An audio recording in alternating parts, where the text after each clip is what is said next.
ప్రజాపాలన విజయోత్సవాలలో భాగంగా మహిళాభివృద్ధి, శిశు సంక్షేమ శాఖ వికారాబాద్ జిల్లా యాలాల మండలంలోని ఎన్కేపల్లి గ్రామంలో ఐసీడీఎస్ అధికారులు ఏర్పాటు చేసిన ఉత్సవాలకు ముఖ్య అతిథిగా తాండూరు ఎమ్మెల్యే బుయ్యని మనోహర్ రెడ్డి హాజరయ్యారు. ఈ సందర్భంగా ఎమ్మెల్యే మాట్లాడుతూ, పౌష్టికాహారం భుజించే పిల్లలకు రోగనిరోధక శక్తి ఎక్కువగా ఉంటుందని, పిల్లలకు పౌష్టికాహారం అందించే విధంగా ఐసీడీఎస్ అధికారులు విధిగా గర్భిణులకు, బాలింతలకు ఎప్పటికప్పుడు అవగాహన కల్పించాలని, ప్రభుత్వ పరంగా అందించే పౌష్టికాహారం సకాలంలో అందించే విధంగా చూడాలని అధికారులకు సూచించారు. ఎమ్మెల్యే మనోహర్ రెడ్డి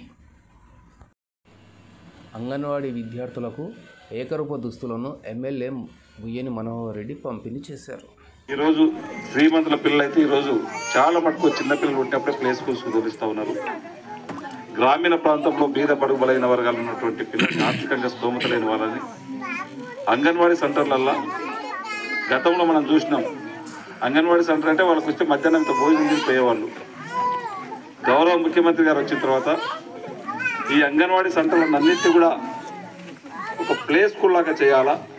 ఎందుకంటే చిన్నపిల్లలు ఉన్నప్పుడే వాళ్ళకు ఒక మంచి డైవర్ట్ కాకుండా ఒక సిస్టమేటిక్ వారికి ఏదైతే ఇష్టం ఉంటుందో వారి ఇష్ట ప్రకారం నడుచుకునే విధంగా ఒక ప్లే స్కూల్ లాగా ఫ్రీ స్కూల్ పెట్టడం చాలా సంతోషకరమైన విషయం.